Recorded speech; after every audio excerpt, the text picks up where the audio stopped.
बिहार में सबसे बड़ा एक्शन, सीओ समेत 41 अधिकारियों को किया सस्पेंड। सम्राट को सीएम बने आज दूसरा दिन भी पूरा नहीं हुआ, लेकिन 2 नहीं बल्कि 41 अधिकारियों को सस्पेंड कर दिया गया। क्या यह सख्त संदेश है? सख्त संदेश इस बात का कि हड़ताल नहीं, काम करना होगा। सख्त संदेश इस बात का कि हड़ताल नहीं, जेल जाना होगा।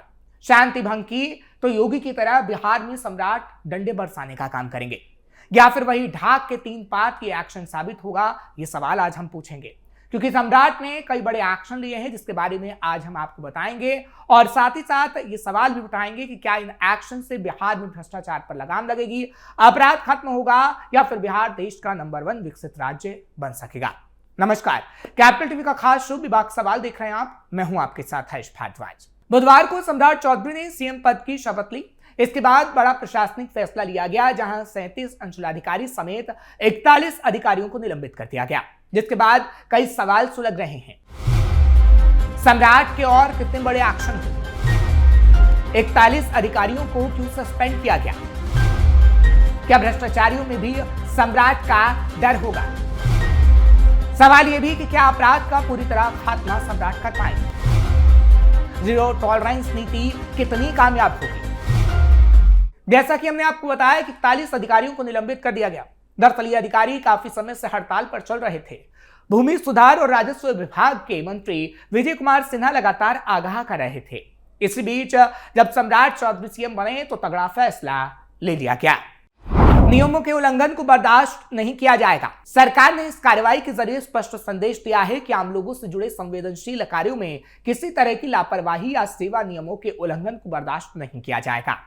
हालांकि ये निर्णय तब लिया गया है जब मंत्रिमंडल बर्खास्त हो गया, प्रदेश के मुख्यमंत्री ने इस्तीफा दे दिया। ऐसे में ये निर्णय विभाग के उच्च स्तर के अधिकारियों के द्वारा लिया गया, क्योंकि जब प्रदेश के मुख्यमंत्री नीतीश कुमार की तरफ से इस्तीफा दिया गया, सम्राट चौधरी सीएम बने, तो हमने देखा कि किस तरीके से अब अधिकारियों की मनमानी नहीं चलेगी। ये सीएम की तरफ से साफ संदेश दे दिया गया है। काम पर लौटने को लेकर दिया था निर्देश। दरअसल सूत्रों के मुताबिक विभाग ने पहले भी इन अधिकारियों को काम पर लौटने और लंबित मामलों के त्वरित निष्पादन को लेकर निर्देश जारी किए थे। इसके बावजूद कई स्थानों पर अंचल कार्यालयों का कामकाज प्रभावित रहा। जमीन से जुड़े प्रमाण पत्र, एलपीजी परिमार्जन, म्यूटेशन, दाखिल खारिज और सरकारी योजनाओं के लिए जरूरी दस्तावेजों के लिए काम में देरी होने लगी, लोगों को परेशानी होने लगी। खासकर किसानों, छात्रों और बैंक लोन लेने वाले आवेदकों के लिए अंचल कार्यालयों की सुस्ती बड़ी समस्या बन गई थी। इस कार्रवाई के बाद जिलों में प्रशासनिक कामकाज को सुचारू बनाने के लिए वैकल्पिक व्यवस्था की जानी जरूरी थी। कई जगहों पर हमने देखा कि एक्शन जब हुआ तो उसकी सराहना हुई। हालांकि कई जगह सवाल भी उठाए गए कि हड़ताल कर रहे इन अधिकारियों पर आखिर क्यों ऐसी कार्रवाई की गई, लेकिन काम में बाधा आ रही थी, इसलिए बड़ा फैसला लिया गया और इस फैसले की सराहना भी कई लोग कर रहे हैं। जीरो टॉलरेंस नीति पर काम कर रही सरकार। दरअसल राजनीतिक और प्रशासनिक दृष्टि से फैसला बेहद महत्वपूर्ण माना जा रहा है। एक और एनडीए सरकार अपनी जीरो टॉलरेंस नीति को मजबूत तरीके से लागू करती दिख रही है। वहीं दूसरी ओर कर्मचारी संगठनों और प्रशासनिक सेवा संघों की प्रतिक्रिया पर नजरें रख रहे हैं। माना जा रहा है कि आने वाले दिनों में इस मुद्दे पर हलचल और बढ़ेगी। फिलहाल 41 अधिकारियों के निलंबन ने यह साफ कर दिया है कि बिहार सरकार राजस्व प्रशासन में जवाबदेही और अनुशासन को लेकर किसी भी तरह की ढिलाई के मूड में नजर नहीं आ रही है। वहीं जहां इन अधिकारियों को सस्पेंड किया गया, तो दूसरी तरफ मुख्यमंत्री ने कई और भी संदेश दिए हैं। मुख्यमंत्री ने साफ कहा कि राज्य में भ्रष्टाचार के खिलाफ जीरो टॉलरेंस की नीति लागू रहेगी। किसी भी स्तर पर भ्रष्टाचार सामने आने पर या हड़ताल किए जाने पर एक्शन होगा, यानी जायज मांगों को लेकर हड़ताल की जाए, लेकिन नाजायज मांगों को नहीं माना जाएगा। क्राइम, करप्शन और कम्युनिज्म से समझौता नहीं। दरअसल नीतीश कुमार का 20 साल का शासन क्राइम, करप्शन और कम्युनिज्म से समझौता नहीं होगा, क्योंकि यह साफ तौर पर संदेश दिया गया है कि नीतीश कुमार की तरफ से इसकी शुरुआत की गई थी और नारा भी दिया गया था। कम्युनिज्म पर तो सरकार ने काबू पा लिया, लेकिन क्राइम और करप्शन उनके कार्यकाल काल में ही बेलगाम होने लगा। करप्शन का आलम यह है कि आर्थिक अपराध इकाई यानी ईओयू और एसीपी रोजाना भ्रष्टाचारियों को गिरफ्तार कर रही हैं। 2025 में बिहार में रिकॉर्ड तोड़ 122 भ्रष्टाचार के एफआईआर दर्ज हुए, जो लंबे समय के औसत से दोगुने हैं। इनमें 81% मामले रिश्वतखोरी के थे। इसमें किसी को शक नहीं कि शराबबंदी ने संस्थागत भ्रष्टाचार को जन्म दिया। विपक्ष का आरोप रहा कि प्रतिबंध के कारण 40,000 करोड़ रुपए का अवैध शराब कारोबार फल फूल रहा है। पहले शराब से राजस्व को फायदा होता था, लेकिन अब काफी नुकसान हो रहा है। नई सरकार के सामने भ्रष्ट अधिकारियों पर सख्त कार्रवाई की चुनौती होगी। बिना जोरदार प्रहार के विकास की योजनाएं भ्रष्टाचार की भेंट चढ़ती रहेंगी अगर ऐसा नहीं हुआ। लेकिन सम्राट के आते ही जो एक्शन देखने को मिल रहा है, उससे साफ संदेश अब नजर आ रहा है। अफसरशाही पर नकेल की जरूरत। 2005 में राज की डिमोरलाइज नौकरशाही को नीतीश कुमार ने बिना दबाव के काम करने की छूट दी थी, लेकिन निगरानी की कमी ने अफसरशाही को बेलगाम कर दिया। आज स्थिति यह है कि हल्का कर्मचारी से लेकर बीडीओ सीईओ तक बिना रिश्वत के काम नहीं करते। हालांकि सम्राट चौधरी जब आए हैं तो कहीं ना कहीं उम्मीद की जा रही है कि बड़े फैसले होंगे, क्योंकि फरवरी 2026 में गया के बीडीओ राकेश कुमार को 50,000 रुपए रिश्वत लेते गिरफ्तार किया गया। जनवरी 2026 में बक्सर के बीडीओ को 10,000 रुपए की रिश्वत लेते पकड़ा गया। पुलिस महकमा भी इसी हाल में है। नई सरकार को अफसरशाही पर नकेल कसनी होगी। डिजिटल गवर्नेंस, सीसीटीवी निगरानी, परफॉर्मेंस आधारित प्रमोशन, सख्त एंटी करप्शन कानून लागू करने की जरूरत है। बिना इस सुधार के विकास योजनाएं कागजों तक ही सीमित रह सकती हैं। पूर्व हो चुके डिप्टी सीएम विजय कुमार सिन्हा ने राजस्व विभाग संभालते जो काम किया था उसको आगे बढ़ाने की जरूरत है, क्योंकि इतना तो साफ है कि जब तक ये चीजें सही नहीं होंगी, बिहार विकास की ओर अग्रसर नहीं हो पाएगा। अपराध नियंत्रण पर होगा काम। नीतीश कुमार ने 2005 में पहली बार सीएम बनने के बाद बिहार को जंगल राज से मुक्ति दिलाई थी। इसकी फसल वो लंबे समय से काट रहे थे, पर अब स्थिति वैसी नहीं रही। बिहार में अपराध लगातार बढ़ रहा है। बढ़ते अपराध को विपक्ष लगातार मुद्दा भी बना रहा है। राजद नेता तेजस्वी यादव ने इसे चुनावी मुद्दा बनाकर नीतीश कुमार की आलोचना भी की। अब भी वो अपराध पर लगातार सवाल पर सवाल पूछ रहे हैं। सरकार को कटघरे में खड़ा करने से वो चूक नहीं रहे।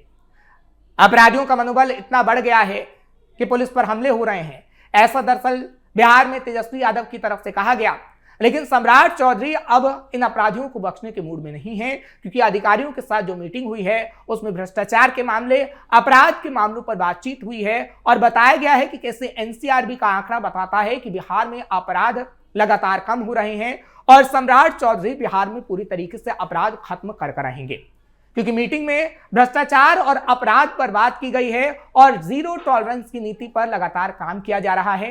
यही वजह है कि लोग अपराध नियंत्रण के लिए योगी मॉडल की मांग करते दिख रहे हैं और अब योगी मॉडल कहीं ना कहीं सम्राट चौधरी की तरफ से अपनाया भी जा रहा है। हालांकि गृह विभाग भी उनके पास है और इसलिए जीरो टॉलरेंस नीति पर वो लगातार काम कर रहे हैं। एनकाउंटर हो रहे हैं, बुलडोजर चल रहा है। आम जनता को आगे भी इंतजार है कि सीएम सम्राट चौधरी लगातार अपराध पर अंकुश लगाने का काम करें। पलायन रोकने की कारगर स्ट्रेटजी। पलायन बिहार की ज्वलंत समस्या बनी है और सम्राट चौधरी इसको लेकर काम करे। बिहार की जनता ये भी चाहती है, हालांकि इसको लेकर काम किया जाएगा। सम्राट ने आश्वासन दिया है, क्योंकि हालिया असेंबली इलेक्शन में कांग्रेस ने पलायन पर पदयात्रा निकाल दी थी। तेजस्वी पलायन रोकने के लिए हर घर सरकारी नौकरी का बेतुका वादा भी कर बैठे थे।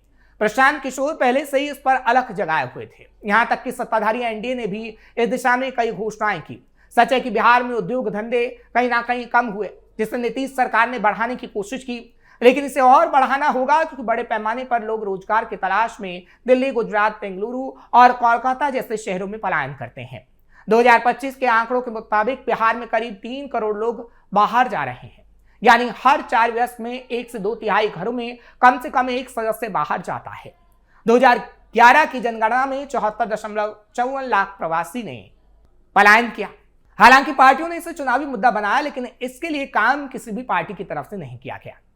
हालांकि अमित शाह ने 2025 में कहा था कि 5 साल में सभी बंद चीनी मिलें खुलेंगी और धीरे धीरे अब इस पर सम्राट चौधरी क्या काम करेंगे, ये एक बड़ा सवाल है, क्योंकि अन्य उद्योग जैसे खाद्य प्रसंस्करण, टेक्सटाइल और आईटी में निवेश का आश्वासन भी दिया गया है। नई सरकार को स्थानीय रोजगार सृजन, कौशल विकास और उद्योग स्थापना पर फोकस करना होगा। बिना कारगर स्ट्रेटजी के पलायन रोकना काफी मुश्किल है, जिस पर सम्राट चौधरी ने काम करने की बात कही है। इस पर कितना काम होगा, खैर ये तो वक्त ही बता पाएगा। आर्थिक हालात को पटरी पर लाना भी बड़ी चुनौती। एक चुनौती और है सम्राट चौधरी के लिए। दरअसल फ्री बीच की योजनाओं, शराबबंदी कानून से खजाने पर भारी बोझ पड़ा है। शराबबंदी से ही राज्य को करीब 4,500 करोड़ रुपए की राजस्व हानि हो रही है। इसके दूसरे दुष्परिणाम अलग हैं। 2025-26 में कल्याणकारी योजनाओं जैसे महिलाओं को 10,000 नगद ट्रांसफर, वृद्धजन पेंशन बढ़ोतरी और 125 यूनिट फ्री बिजली का बोझ 40,000 से 80,000 करोड़ रुपए तक पहुंच गया है और पहुंच सकता भी है। विकास कार्यों के लिए पैसे कम पड़ रहे हैं। बिहार का कर्ज डीएसडीपी का 37 से 39% है। 2025 में वित्तीय घाटा 9.2% तक पहुंच गया है। जाते जाते नीतीश कुमार ने समृद्धि यात्रा के दौरान 15,000 करोड़ से ज्यादा की योजनाओं की घोषणा कर डाली है। नई सरकार के सामने राजस्व बढ़ाने, घाटे को नियंत्रित करने और ऋण को सस्टेनेबल स्तर पर लाने की बड़ी चुनौती होगी। बिना आर्थिक सुधार के विकास की गति रुक जाएगी। नई सरकार इन चुनौतियों से जूझते हुए बिहार को नई ऊंचाइयों पर ले जा पाएगी या फिर नहीं, ये देखने वाली बात होगी, क्योंकि सम्राट चौधरी इसका वादा तो कर रहे हैं, लेकिन आगे आने वाले समय में इन वादों पर सम्राट चौधरी कितना खरा उतरते हैं, ये बड़ा सवाल है और इस सवाल को हम लगातार पूछते रहेंगे। अगर सम्राट चौधरी काम करेंगे तो सवाल नहीं उठेगा, लेकिन इन चुनौतियों से पार पा जाएंगे तो शायद उनसे सवाल ना पूछे जाएं। आपको ये खबर कैसे लगी कमेंट सेक्शन में जरूर बताएं। खबर को लाइक शेयर करें, कैपिटल टीवी को सब्सक्राइब करना मत भूलिएगा।